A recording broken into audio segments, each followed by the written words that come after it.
السلام عليكم ورحمة الله وبركاته. أخباركم يا سنة ستة؟ يا رب تكونوا بخير.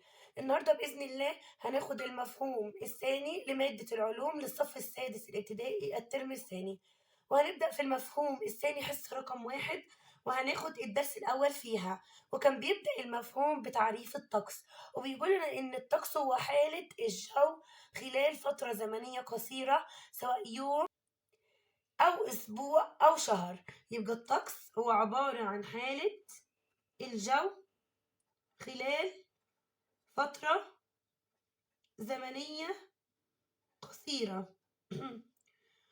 ممكن الفترة الزمنية القصيرة تكون يوم أو أسبوع أو شهر. تمام؟ أما المناخ هو متوسط حالة الجو خلال فترة زمنية طويلة أو ممتدة. حالة الجو أو متوسط حالة الجو خلال فترة زمنية طويلة أو ممتدة. تمام؟ يبقى الطقس فيها قاف، في حرف القاف. حالة الجو خلال فترة زمنية قصيرة، يوم أسبوع شهر. المناخ حالة الجو خلال فترة زمنية طويلة أو ممتدة.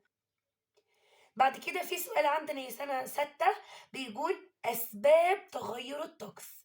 يعني إيه اللي ممكن يخلي الطقس يتغير؟ هطول الأمطار أو سقوط الأمطار، تشكل السحب، درجة الحرارة، الرياح، الرطوبة بتاعة الهواء. كل ده بيغير الطقس، وممكن يخلي الجو صافي وجميل، وممكن يخلي حدوث جفاف أو السماء مغيمة أو السماء بها غيوم. تمام؟ يبقى أسباب حدوث تغيرات في الطقس عندنا درجة الحرارة والرياح والأمطار والرطوبة. طيب، كل دول هنلخصهم في كلمتين يا سنة ستة، وهنكتب له بسبب خصائص في الغلاف الجوي. طب يا مس، قبل ما نبدأ، ايه هو أصلا الغلاف الجوي؟ قال لك الغلاف الجوي احنا عندنا كرة الأرض، هو الغلاف يعني اللي بيحيط بكرة الأرض، زي ما يكون كده إيه، حواليها من كل حتة. زي ما أنت بتغلف كتابك بتجيب له جلاد، بتغلف كراستك بتجيب لها جلاد بيحميها.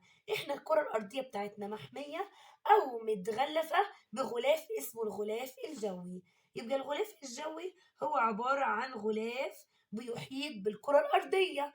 الغلاف ده طالما قلت لك جوي يبقى هوا، والهواء مجموعة من الغازات. غلاف جوي يعني هواء، والهواء مجموعة من الغازات. فعشان كده هقول إن الغلاف الجوي هو عبارة عن غلاف غازي يحيط بالكرة الأرضية. يحيط بالكرة الأرضية. يبقى الغلاف الجوي غلاف غازي يحيط بالكرة الأرضية، أو مجموعة من الغازات مع بعضيها كتير بتحب الأرض. ده هيعمل غلاف اسمه الغلاف الجوي. طيب، ندخل بقى على خصائص الغلاف الجوي. يا مس احنا خدنا غلاف جوي، جوي يعني هوا، والهوا مجموعة من الغازات.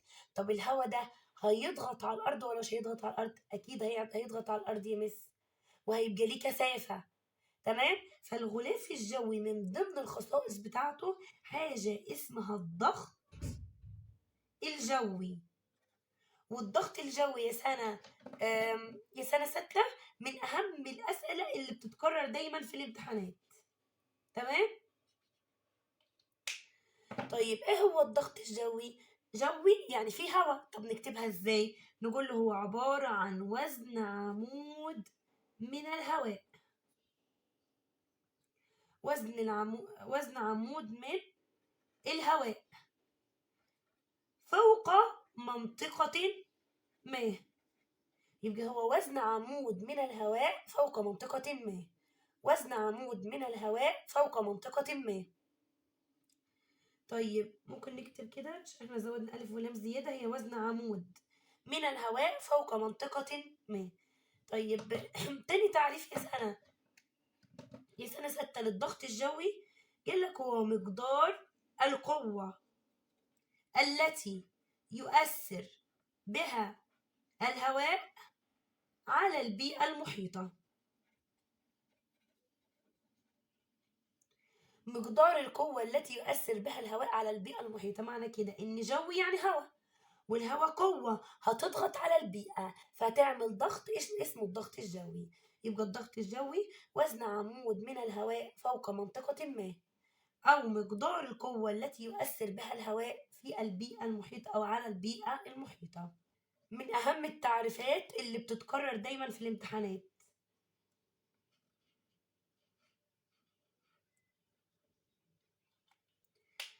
ضغط جوي وزن عمود من الهواء، يعني الهواء هيعمل كده وزن عمود من الهواء فوق منطقة ما، أو مقدار القوة التي يؤثر بها الهواء على البيئة المحيطة. طيب، تاني خاصية من خصائص الغلاف الجوي كثافة الهواء. احنا قلنا عندنا ضغط جوي، والضغط الجوي ده مقدار القوة التي يؤثر بها الهواء على البيئة المحيطة، يعني الهواء ده هتكون ليه كثافة، الغازات دي هتكون لها كثافة. طيب 3 درجة الحرارة. 4 الرياح. 5 تشكل السحب. كل ده بيغير من الطقس، كل هذه أسباب تغير الطقس اللي هي في خصائص الغلاف الجوي، يعني في خصائص الكرة الأرضية. طيب 6 الرطوبة. والرطوبة هي كمية بخار الماء الموجودة في الهواء. بخار المية اللي موجود في الهواء اللي بيعمل شبورة في الشتاء هو ده الرطوبة. يبقى الرطوبة كمية بخار الماء الموجودة في الهواء، كمية بخار الماء الموجودة في الهواء. تشكل السحب هيتبع سقوط الأمطار. الطقس حالة الجو خلال فترة زمنية قصيرة، المناخ عكسه حالة الجو خلال فترة زمنية طويلة أو ممتدة. أسباب تغير الطقس بسبب خصائص في الغلاف الجوي. ايه هي خصائص الغلاف الجوي؟ الضغط الجوي، كثافة الهواء، درجة الحرارة، الرياح، الرطوبة، تشكل السحب، وسقوط الأمطار أو هطول الأمطار. تمام. الرطوبة هي كمية بخار الماء الموجودة في الهواء، كمية بخار الماء الموجودة في الهواء. وعرفنا خصائص الغلاف الجوي. ضغط جوي. ضغط الجو هو وزن عمود من الهواء فوق منطقة ما، وزن عمود من الهواء فوق منطقة ما، أو مقدار القوة التي يؤثر بها الهواء في البيئة المحيطة. مقدار القوة التي يؤثر بها الهواء على البيئة المحيطة. طبعا الهواء غازات، والغازات لها كثافة. تنشأ الصحاري بفعل الكتل الاستوائية. أكيد الصحاري يعني المناخ فيها جاف وحار، يعني هتنشأ بسبب الكتل الهوائية الاستوائية مش القطبية، عشان عند خط الاستواء بتكون درجة الحرارة مرتفعة. الجافة. يواجه المزارعون تحديا في زراعة الصحراء. قالك لأن الصحراء بيكون فيها الشمس باستمرار، يعني ارتفاع درجة الحرارة. طب ارتفاع درجة الحرارة هيخلي أي مية موجودة في الصحراء تتبخر بسرعة، ومفيش في الصحراء أصلا سقوط الأمطار، يعني المية الموجودة في الصحراء بتتبخر كلها بأكبر قدر يمكن أو بسرعة جدا، ومفيش أمطار. عشان كده بيقول لك لأن مقدار ما يتبخر من المياه، اللي بيتبخر من المية يتجاوز أو يفوق مقدار ما يهبط من الأمطار أو ما يهطل من الأمطار، لأن اللي بيتبخر من المية اللي موجودة في الصحراء بيتجاوز يعني كتير عن المية اللي بتنزل. عايز يبين لك إن في الصحراء بتتميز بقلة سقوط الأمطار أو قلة هطول الأمطار. يبقى دلوقتي هناخد مع بعض خصائص البيئة الصحراوية. من خصائص البيئة الصحراوية قلة هطول الأمطار، لسه واخدينها. قلة هطول الأمطار. بيقول لك بتنزل أمطار قليلة جدا كل عام، 250 مليمتر. 250 ملم من هطول الأمطار سنويا. 250 ملم دي بتدل إن الأمطار بتسقط في الصحراء بكمية قليلة. طيب تاني خاصية من خصائص البيئة الصحراوية ارتفاع درجة الحرارة، يعني المناخ الحار والجاف. تالت خاصية قلة خصوبة التربة، يعني التربة في البيئة الصحراوية تفتقر للعناصر الغذائية. ازاي يا مس؟ التربة الصحراوية بتتميز بقلة الخصوبة لأن مفيش عناصر غذائية موجودة في التربة الصحراوية زي مثلا التربة الطينية. التربة الطينية فيها عناصر غذائية كتير، وبالتالي الخصوبة بتاعت التربة الطينية عالية وبينمو بها الكثير من النباتات. لكن البيئة الصحراوية بتتميز بقلة خصوبة التربة، يعني العناصر الغذائية اللي موجودة في التربة الصحراوية بتكون قليلة. يبقى نكتب له هنا كده بين قوسين لقلة العناصر الغذائية، لقلة العناصر الغذائية. يبقى احنا عرفنا قلة خصوبة التربة لقلة العناصر الغذائية، وبالتالي بينمو بها أعداد قليلة من النباتات عشان التربة الخصوبة بتاعتها قليلة. يبقى من خصائص البيئة الصحراوية قلة هطول الأمطار، المناخ الحار والجاف، وقلة خصوبة التربة.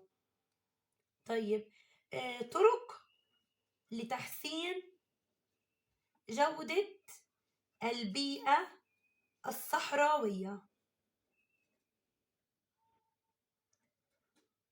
قال لك هنعمل ايه عشان نحسن جودة البيئة الصحراوية؟ زراعة محاصيل تتحمل درجة الحرارة المرتفعة اللي موجودة في الصحراء وقلة خصوبة التربة، يعني محاصيل زراعية نزرعها في الصحراء تستحمل الحرارة المرتفعة وتستحمل الفقر في العناصر الغذائية اللي موجود في التربة. يبقى زراعة محاصيل تتحمل درجة الحرارة المرتفعة وقلة خصوبة التربة. 2. ابتكار طرق جديدة لري المحاصيل أو لري النباتات، منها إعادة استخدام الماء، يعني المية اللي استخدمناها في الصحراء نرجع نستخدمه تاني، ونبتكر طرق جديدة تنظف المية دي وتنقيها عشان أرجع أعيد استخدامها من أول وجديد. يبقى تاني طريقة ابتكار طرق جديدة لري المحاصيل، منها إعادة استخدام الماء، منها إعادة استخدام الماء. طيب 3 قال لك هنحاول نحسن من جودة التربة الصحراوية، علشان التربة الصحراوية قليلة في الخصوبة بتاعتها، فإحنا ممكن نضيف لها مواد كيميائية تحسن وتعلي الخصوبة فيها. يبقى هنا كده هنحاول تحسين جودة التربة الصحراوية. هيعتمدوا على الخلايا الشمسية،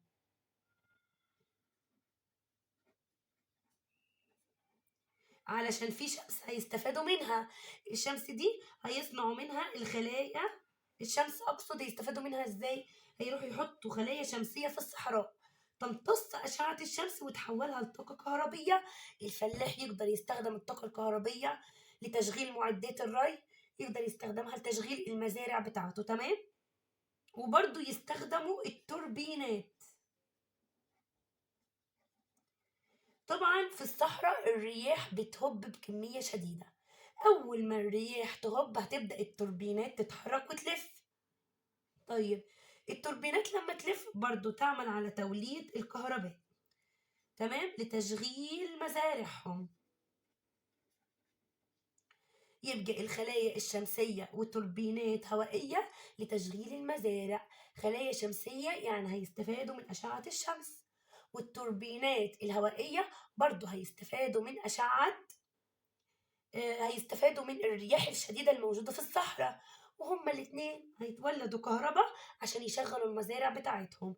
يبقى في الصفحة دي يا سنة 6 خدنا إن الصحاري بتنشأ بفعل الكتل الهوائية الاستوائية، ومقدار ما يتبخر من المية في الصحراء يفوق أو يتجاوز ما يهطل من الأمطار، لأن هطول الأمطار 250 ملم كمية قليلة جدا، والمناخ الحار والجاف، وقلة خصوبة التربة لقلة العناصر الغذائية الموجودة بالتربة الصحراوية. طيب طرق تحسين جودة البيئة الصحراوية: زراعة محاصيل تتحمل درجة الحرارة المرتفعة وقلة خصوبة التربة، ابتكار طرق جديدة لري المحاصيل ومنها إعادة استخدام المياه، تحسين جودة التربة الصحراوية عن طريق الخلايا الشمسية وتوربينات الرياح لتشغيل مزارعهم. هناخد ظاهرة ظل المطر. كلمة ظل المطر، طبعا المطر ده رطب، عكسه الظل هيكون جاف. يبقى ظاهرة ظل المطر في جانب منها بيكون رطب اللي هو من المطر، وظل يعني الكلمة وعكسها هيكون جاف، ودي بتحدث عند سلاسل الجبال. سلاسل الجبال بيكون فيها جانبان، جانب رطب وجانب جاف. تمام؟ سلاسل الجبال جانبان، جانب رطب وجانب جاف. طيب تعال نشوف ازاي اصلا الجبل بيكون في جانب رطب وفي بيكون جانب جاف. الجبل اهو مثلا غالبا ما يكون جنبه مسطحات مائية. المسطحات المائية الهواء اللي فيها هيكون الرياح طبعا، يعني ده الجانب المقابل لهبوب الرياح. ادي الرياح جاية كده من عند المسطحات المائية وهتخبط في الجبل. طيب الرياح اللي جاية من عند المسطحات المائية بتكون الهواء بتاعها بيكون رطب، لأن جنب سلاسل الجبال دي مسطحات مائية بتخلي الهواء رطب. يبقى هنا كده مسطحات مائية هتخلي الهواء رطب، يجي رياح ياخد الهواء الرطب ويرفعه لأعلى. أول ما الهواء بيرتفع لأعلى بيبرد ويتكثف في السحب على هيئة قطرات ماء. يتكثف في السحب على هيئة قطرات ماء. تبدأ بقى قطرات المية كده لما يكون ليها كتلة تبدأ تنزل على الجانب ده من الجبل، تمام، اللي هو الجانب المقابل لهبوب الرياح. يبقى كده رابع خطوة سقوط أو هطول المطر. تاني احنا عندنا مسطحات مائية، الهواء هياخدها، الهواء اللي فيه هواء رطب، الرياح هتحمل الهواء الرطب لأعلى. أول ما بيرتفع لأعلى بيبرد، وأول ما بيبرد بيتكثف في السحب على هيئة قطرات ماء. بعد كده يبدأ سقوط الأمطار، تبدأ تسقط على الجانب اللي هو المقابل لهبوب الرياح، اللي هو جاب الهبوب الرياح على طول. تمام؟ ويكون الجانب ده رطب وممكن يطلع بيه، طبعا هو رطب يعني فيه ميه، تبدأ بقى النباتات تطلع فيه عادي خلاص، والزرع يطلع فيه عادي. طيب الناحية التانية هنا كده بدأ من السحب يسقط فيها الأمطار، والهواء الخالي من قطرات المية يبدأ يهبط لأسفل. من الناحية التانية يهبط لأسفل وهو نازل بيصبح دافئا ويعمل على جفاف الأرض. الناحية التانية دي الجانب المقابل لهبوب الرياح. تاني احنا هنا كده اتكثف الهواء على هيئة قطرات ماء موجودة في السحب، الهواء الرطب بعد ما برد. طيب وبدأت سقوط الأمطار كده، سقوط الأمطار نزلت، يبدأ بقى الهواء يهبط إلى أسفل، هو نازل كده بيصبح دافئا لأن قطرات المية نزلت منه، مفيش أي قطرات مية هتخليه رطب، هيصبح دافئا ويعمل على جفاف الأرض. الهواء الدافئ هو اللي يعمل على جفاف الأرض وتكوين الصحاري. يعني الناحية دي سنة 6 بتكون جافة، والناحية دي بتكون رطبة. ليه؟ لأن الهواء الرطب خبط فيها، يعني جانب هبوب الرياح الهواء الرطب خبط فيها، ماشي، بعد كده ارتفع لأعلى فبرد واتكثف في السحب على هيئة قطرات مية، فنزلت على هيئة سقوط الأمطار أو هطول الأمطار. الهواء بقى اتفصل، المية نزلت، الهواء اتفصل عن السحب فابتدى يهبط لأسفل. تمام. وهو نازل ما فيهوش اي قطرات ميه، يبقى بيصبح دافئا ويعمل على جفاف الارض. عشان كده الجانب المقابل لهبوب الرياح بيكون جاف، لكن الجانب هبوب الرياح نفسه بيكون رطب. جانب هبوب الرياح بيكون رطب لان الهواء الرطب اللي جاي من المسطحات المائيه خبط فيه، عشان كده بيكون رطب وبتطلع فيه نباتات وازهار. تمام. الجانب المقابل لهبوب الرياح بيكون جاف، والمقابل لهبوب الرياح بيكون رطب. هي دي ظاهرة ظل المطر، بتحدث عند تعرض الرياح. تحدث عند تعرض الرياح رطبة. طبعا الرطبة دي هتتكثف في السحب على هيئة قطرات مية، ويبدأ سقوط الأمطار لسلاسل الجبال. تحدث عند تعرض الرياح الرطبة لسلاسل الجبال. طبعا الرياح الرطبة هتخبط هنا، يعني ده الجانب هبوب الرياح، هتطلع لفوق. أول ما الهواء يطلع لفوق بيبرد ويتكثف في السحب على هيئة قطرات مية، فيبدأ سقوط الأمطار. المية سقطت على الجانب ده فبيكون رطب. طيب الناحية التانية بيهبط الهواء بيصبح دافئا لأن قطرات المية نزلت هنا، بيعمل على جفاف الأرض، فالجانب المقابل لهبوب الريح بيكون جاف. طبعا يا سنة ستة عايزة أنبه لمعلومة، إن إحنا ما عندناش غير ظاهرة ظل المطر بس. ظاهرة ظل المطر، ظاهرة ظل المطر. مثلا يقول لك تحدث ظاهرة نقط عند تعرض الهواء الرطب لسلاسل الجبال، هتقول له ظاهرة ظل المطر. طيب بعد كده درجة الحرارة والضغط الجوي وكثافة الهواء، دول كلهم من خصائص الغلاف الجوي واتكلمنا عنه. بس نسينا يا سنة ستة واحنا بنقول إن الغلاف الجوي ده غلاف بيحيط بالأرض وبيتكون من مجموعة من الغازات. الغلاف الجوي ده يتكون من طبقات تعرف بطبقات الغلاف الجوي. تعرف بطبقات الغلاف الجوي. هي عدة طبقات، بس احنا هناخد أول طبقة، الطبقة الأولى بس. هناخد الطبقة الأولى اللي هي طبقة التروبوسفير. هي الطبقة الأولى من طبقات الغلاف الجوي والأقرب إلى سطح الأرض، اللي هو لما تبص كده بعينك لفوق على السماء بتلاقي السحب، بتلاقي المطرة نزلت، بيحصل فيها الرياح. يبقى طبقة التروبوسفير هي الطبقة الأولى من طبقات الغلاف الجوي، تحدث بها كافة ظواهر الطقس. تحدث بها كافة ظواهر الطقس. زي ايه؟ زي هبوب الرياح، سقوط الامطار، تشكل السحب.